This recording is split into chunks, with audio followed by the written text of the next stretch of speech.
Anda kembali di Kompas Bisnis, Saudara, dan masih bersama kami juga bergabung Media Wahyudi Askar, Direktur Kebijakan Publik Selyos. Mas Media, kita lanjutkan kembali. Tadi Anda sempat singgung gitu ya, harga saham dari Bank Himbara, khususnya kalau kemarin kita pantau bersama-sama, ini ada BBTN, BMRI, BBNI, BBRI yang meluncur gitu ya, atau meluncur ke bawah gitu, tergelincir gara-gara di hari peluncuran Koperasi Desa Merah Putih. Nah, Anda melihatnya ini memang pelaku pasar modal ini juga sudah mulai pada resah, kemudian impact-nya seperti apa ke depannya, Mas Media?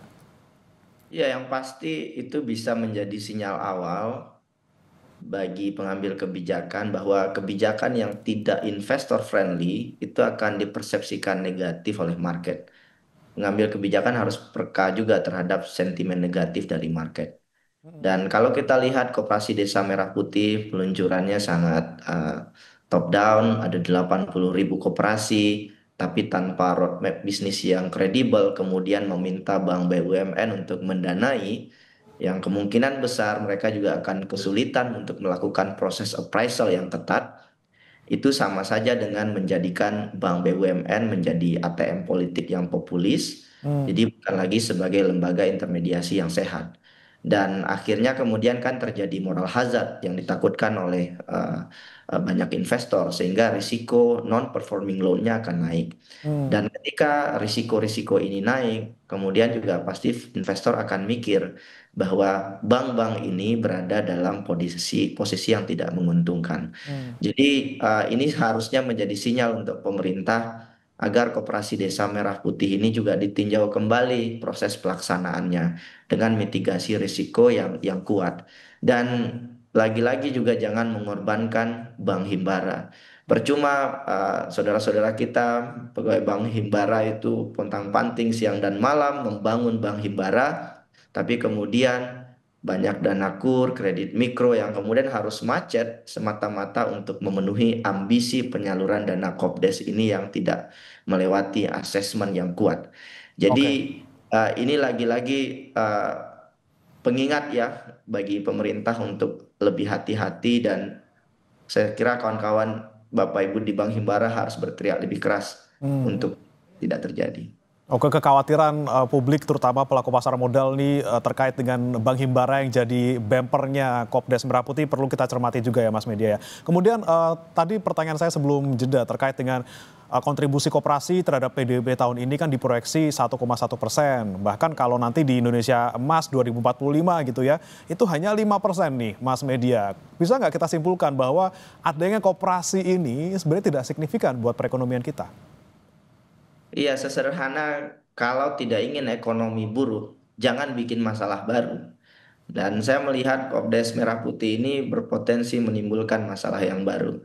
Jadi estimasi yang dilakukan oleh Selios itu diperkirakan risiko gagal bayarnya itu mencapai 85 triliun selama 6 tahun masa pinjaman. Dan ini membebani pemerintah desa sebagai penanggung jawab.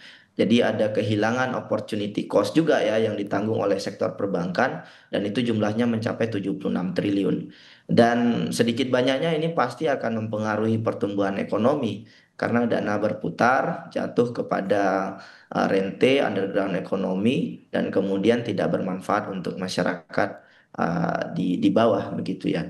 Jadi menurut saya pertumbuhan ekonomi tetap harus dikejar, tetapi jangan sampai justru malah program-program ambisius ini membuat negara kehilangan kapasitas fiskal untuk membangun masyarakat. Dana desa itu adalah instrumen fiskal yang paling kuat mencegah kemiskinan. Dan kalau itu kemudian dijaminkan untuk Kopdes dan kemudian gagal bayar, desa akan rugi banyak hal, banyak uang, dan tidak berdampak signifikan bagi pembangunan ekonomi di desa.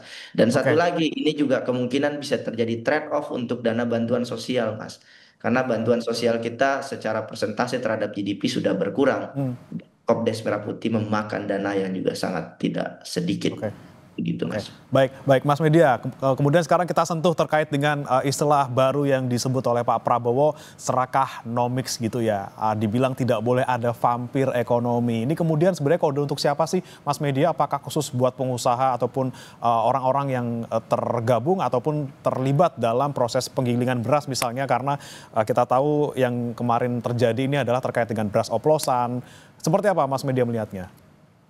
Karena kalau beras oplosan ya, pemainnya justru pemain-pemain besar. Jadi bukan usaha penggilingan padi yang ada di desa-desa. Ini swasta-swasta yang kuat, yang sebetulnya punya koneksi dengan elit, yang sebagian juga ada di pemerintah. Hmm. Jadi ada pepatah Melayu itu Mas, menepuk air di dulang terpercik muka sendiri. Hmm. Ingin menyindir orang lain, sebetulnya yang serakah itu jangan-jangan adalah mereka yang punya power, yang saat ini ada di kekuasaan. Karena pengusaha kecil itu nggak mungkin serakah karena nggak punya koneksi. Apalagi masyarakat nggak mungkin serakah. Jadi yang paling mungkin serakah itu adalah penguasa itu sendiri. Dan dalam konteks koperasi Desa Merah Putih, sebetulnya di banyak negara koperasi itu adalah swasta. Bahkan prinsipnya memang swasta.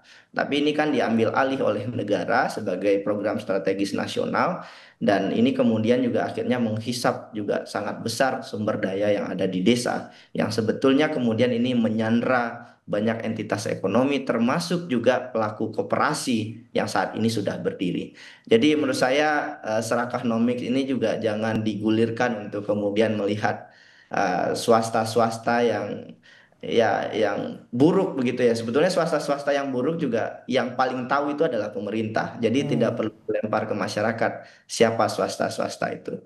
Kalau memang banyak swasta yang melanggar, swasta besar ya, Hmm. ya, ini saatnya pemerintah untuk me- ya, mengantisipasi dan kemudian menyingkirkan mereka dari ekonomi kita. Tapi Oke. swasta yang kuat itu adalah swasta yang terafiliasi dengan kekuatan elit, begitu Mas. Nah, ini yang kemudian penting untuk dicermati ya Mas ya. Kemudian jangan sampai hanya menuding pihak, namun juga kemudian bagaimana tindak lanjutnya dan juga mungkin mawas diri gitu ya. Apa yang kemudian dilakukan oleh pemerintah sendiri terkait dengan kebijakan-kebijakannya, termasuk salah satunya Kopdes Merah Putih. Jangan sampai sekali lagi tadi ya bisa membebani fiskal kita, kemudian pertumbuhan ekonomi kita juga susah untuk naik kembali. Terima kasih Mas Media Wahyudi Askar, Direktur Kebijakan Publik Selios sudah bergabung bersama kami di Kompas Bisnis. Selamat pagi.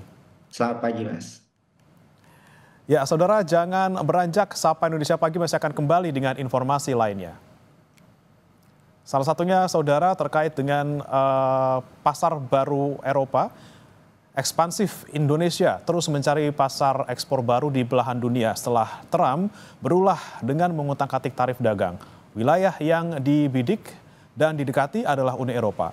Wilayah ini punya pasar impor 2 kali lipat dibandingkan dengan Amerika Serikat.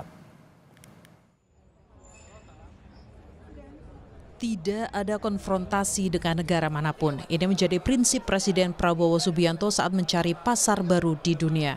Salah satunya adalah negara di Uni Eropa seperti Prancis dan Belgia. Jalur perdagangan baru di dunia mendesak bagi produk ekspor Indonesia, apalagi setelah Donald Trump menggetok tarif resiprokal 19%. Tapi Pak Prabowo sikapnya orang yang merangkul semua. Ya. Pak Prabowo sifatnya bukan konfrontatif. Ya. Pak Prabowo selalu cari solusi untuk kesepakatan. So masing-masing harus kompromi. Ya, Pak Prabowo orangnya yang bersedia kompromi. Satu peluang utama yang terus dikejar adalah implementasi Perjanjian Dagang Indonesia-European Union Comprehensive Economic Partnership Agreement atau EU-CEPA. Sudah 10 tahun Indonesia berunding tentang ini.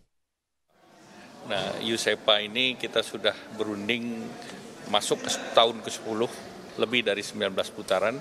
Namun seluruh isunya akan selesai dan ini tentu merupakan sebuah milestone baru di tengah situasi ketidakpastian.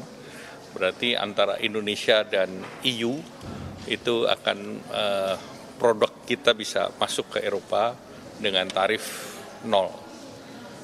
ada. Eropa masuk dalam radar pasar alternatif yang potensial bagi Indonesia, sebab data Kementerian Perdagangan bilang impor Uni Eropa dari banyak negara di dunia mencapai 6,6 triliun dolar Amerika Serikat atau 2 kali lipat dari Amerika Serikat, yaitu 3,3 triliun dolar. Di Paris, Prancis, peluang dagang dengan Eropa langsung ditangkap Kamar Dagang Indonesia atau Kadin. Caranya meluncurkan Global Engagement Office atau Kadin GEO. Kedua, juga kami melihat timingnya tepat sekali. Di tengah lagi gunjang-ganjing bicara mengenai tarif, terutama dengan Amerika. Kemarin Pak Presiden memberikan sinyal positif dengan inaugurasi dari EU SEPA. Memang baru bulan September ditekan secara formal, lalu mungkin setahun untuk ratifikasi, tapi ini suatu pasar yang sangat besar. Nggak banyak yang tahu bahwa jumlah impor barang ke Eropa itu ada 7 triliun US dollar. Itu hampir 2 kali lipat dari Amerika. Tapi Indonesia belum memanfaatkan terlalu banyak. Indonesia ekspansif mencari pasar baru seiring dinamika perdagangan global yang makin sulit ditebak. ASEAN, APEC, COP, G20, dan terakhir keanggotaan BRICS adalah wadah baru bagi pasar ekspor Indonesia. Tim Liputan Kompas TV, Uni Eropa.